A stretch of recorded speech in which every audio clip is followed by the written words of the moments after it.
thanks for tuning in. This is part 3, or not so much part 3, but more of an update of all the little steps I've been doing over the last couple of weeks since the last video. So as you can see behind me, I have the wall for the most part done.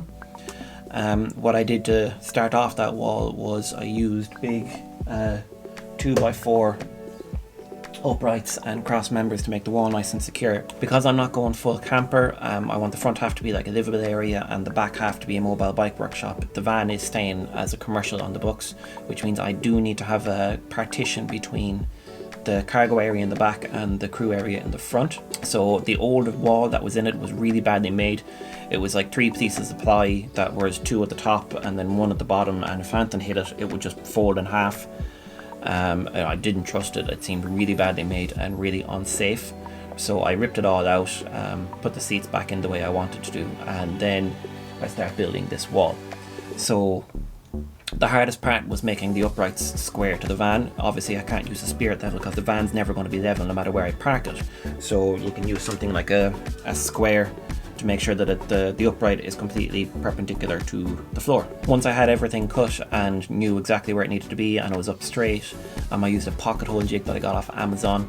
It did the trick. It was a bit finicky. It didn't work as well as a proper pocket hole jig, but it did the job for what I needed, which means I could put the screws in at an angle down through the 2x4s, through the floor, and then into the underfloor battens. So it's really solid, really secure. And I have 3 cross members, one across the top, one in the middle behind where your head will be on the seat, and then 1 at the floor.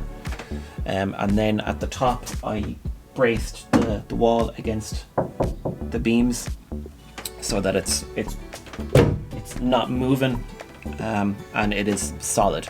It's a lot better than what was in it. What I will do at a later date then, before I start driving the van with people in the seats, is have a door made to fit in here.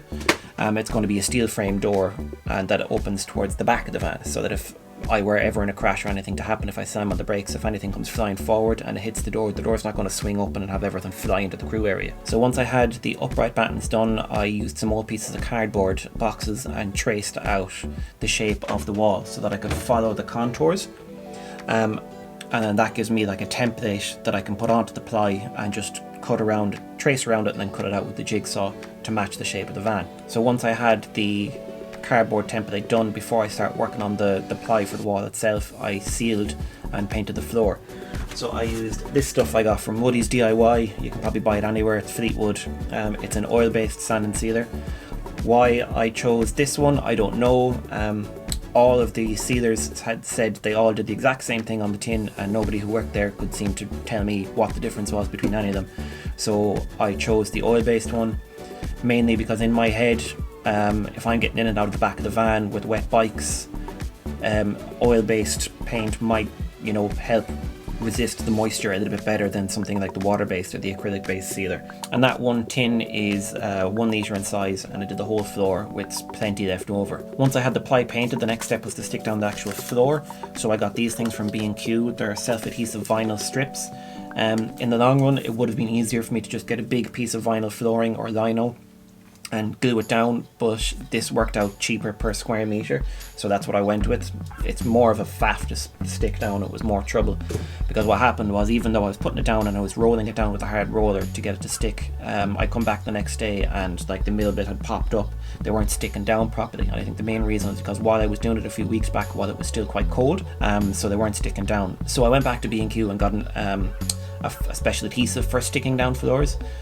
Spread that all over the floor, waited for a while for it to get tacky, and then as I started to stick the floor down, all that did was let the tiles slide around without actually sticking them down, and then I was back to square one. Exact same problem, they wouldn't stick.